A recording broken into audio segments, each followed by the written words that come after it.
ورحمة الله وبركاته. لازلنا في تتمة التمرين الثاني اللي هو الأعداد العقدية. وصلنا للسؤال الثالث. متنساوش تعاونونا في القناة بالاشتراك ديالكم. إذا السؤال الثالث: لنحدد صورة سي بالدوران R لتكون سي بريم صورة سي بالدوران R. لدينا R ديال سي تتساوي سي بريم، وكنا بينا بأن زد بريم تتساوي 1 على 4 زد، بأن زد بريم هو لاحق ام بريم اللي هي صورة ام التي لاحقها زد. إذا هنايا غتولي عندنا زد ديال سي بريم تتساوي 1 على 4 أ في زد ديال سي، يعني أن زد ديال سي بريم تتساوي 1 على 4 أ في سي، لأن زد ديال سي هو لاحق النقطة سي.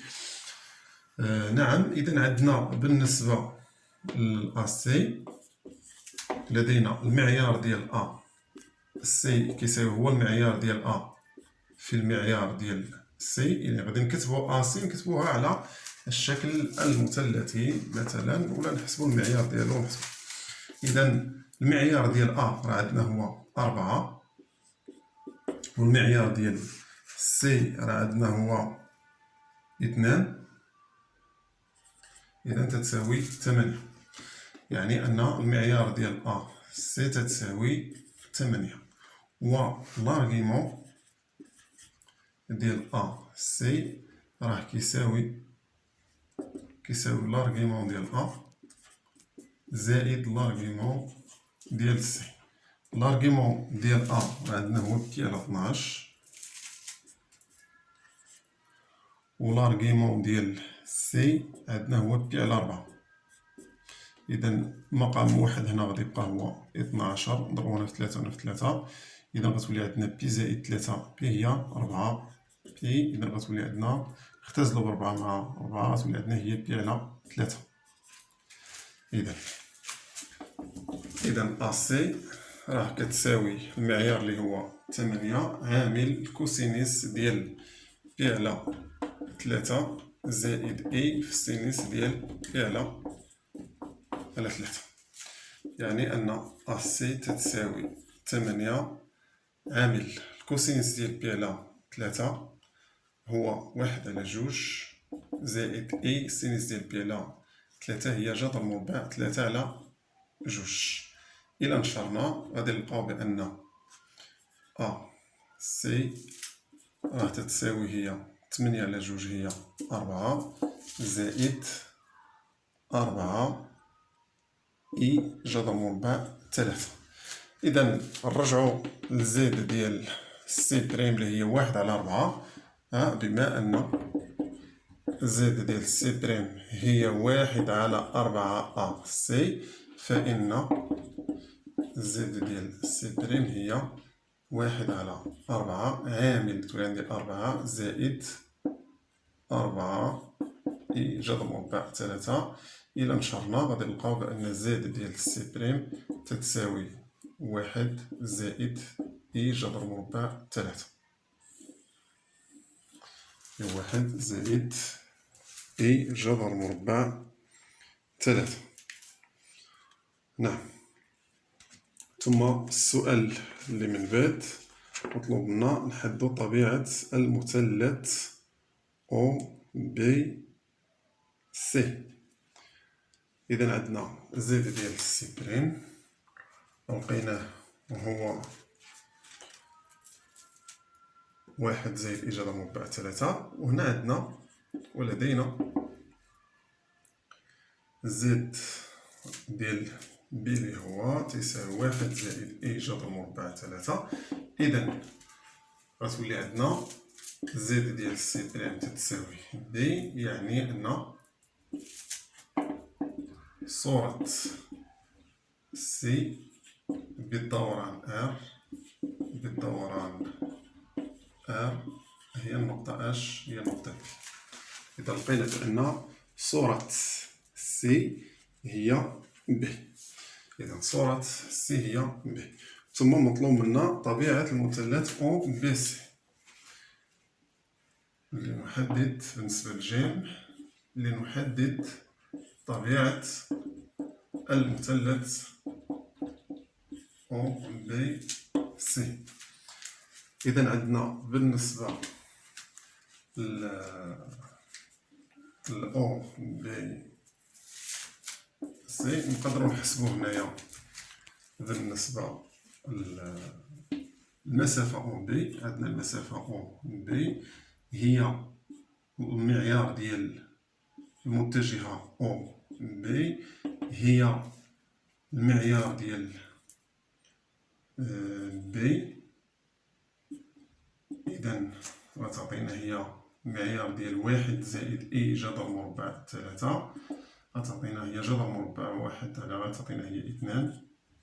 والمسافة أو سي كتعطينا هي المعيار ديال المتجهة أو سي هي المعيار ديال سي تتساوي هي معيار ديال جذر مربع 2 زائد إي جذر مربع 2 تتساوي كذلك 2. إذا لقينا بأن المسافة أو بي تتساوي المسافة أو سي. إذا وصلنا بأن أو بي سي مثلث متساوي الساقين. غادي نديرو ليها 1 فاش متساوي الساقين في أو. إذا كنبداو متساوي مثلث متساوي الساقين في أو. إذا نشوفو الزاوية لدينا الزاوية أو بي أو سي. هاد الزاوية هادي هي لارغيمون ديال زد سي ناقص زد أو على زد بي ناقص زد أو. إذا غتساوي هي لارغيمون ديال زد سي على زد بي. نعم زد ديال سي على زد اي غتولي هي لارغيمون ديال سي ناقص لارغيمون ديال بي تساوي. علاش درنا هادي؟ لأن يقدر يكون المثلث متساوي الأضلاع. لارغيمون ديال سي عندنا هو بي على 4.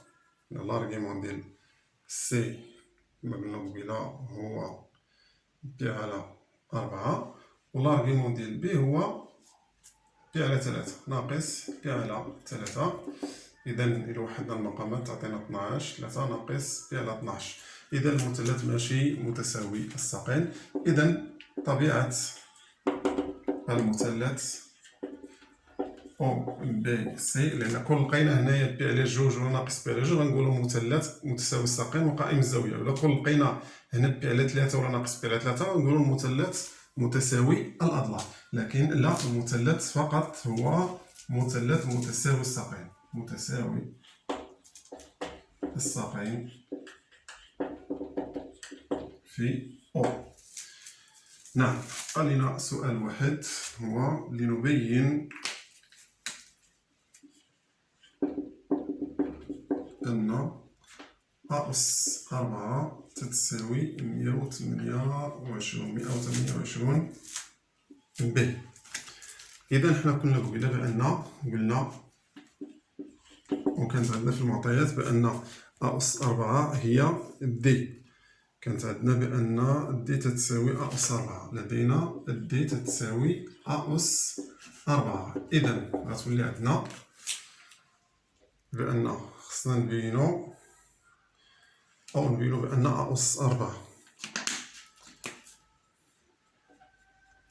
لدينا أس 4 أو لدينا معيار ديالها 4 والارغيمون ديالها بي على 12. إذا أس 4 راهي كتساوي 4 أس 4 وهنايا غتولي عندنا 4 بي على 12.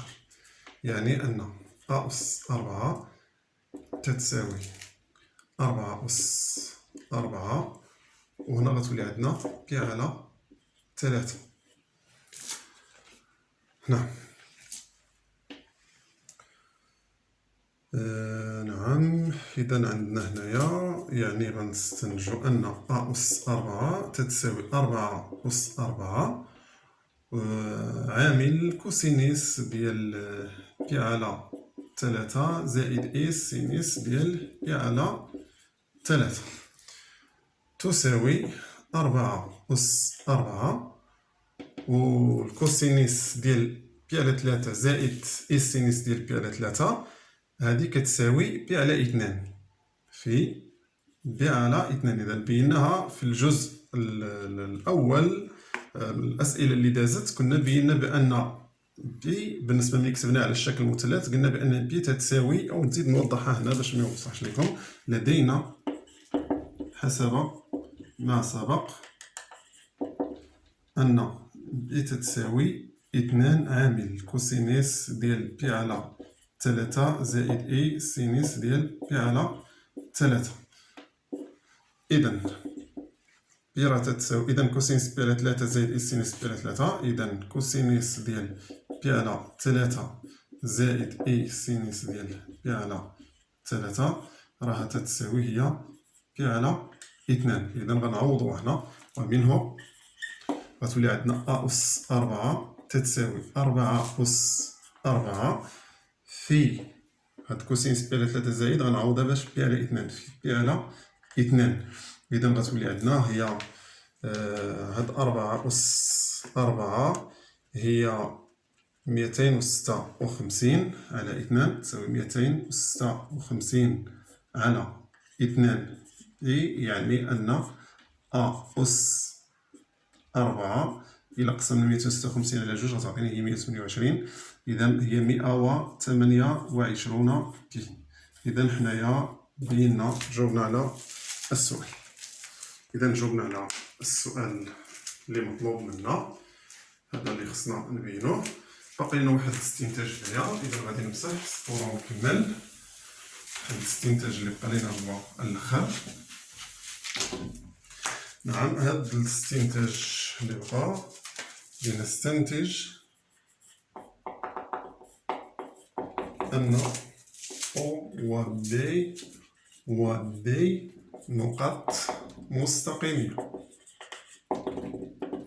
لدينا أ أس 4 كتساوي 128 بي و دي كتساوي أ أس 4. إذا غتولي عندنا دي تتساوي 128 بي، يعني أن دي على دي تتساوي 128، يعني أن دي ناقص زد، أو هنايا تولي عندنا زد ديال دي على زد ديال دي تتساوي 128، يعني أن زد ديال دي ناقص زد ديال أو اللي هو 0 على زد ديال دي ناقص زد ديال أو تتساوي 128 اللي هو عدد كينتمي لاش لآر.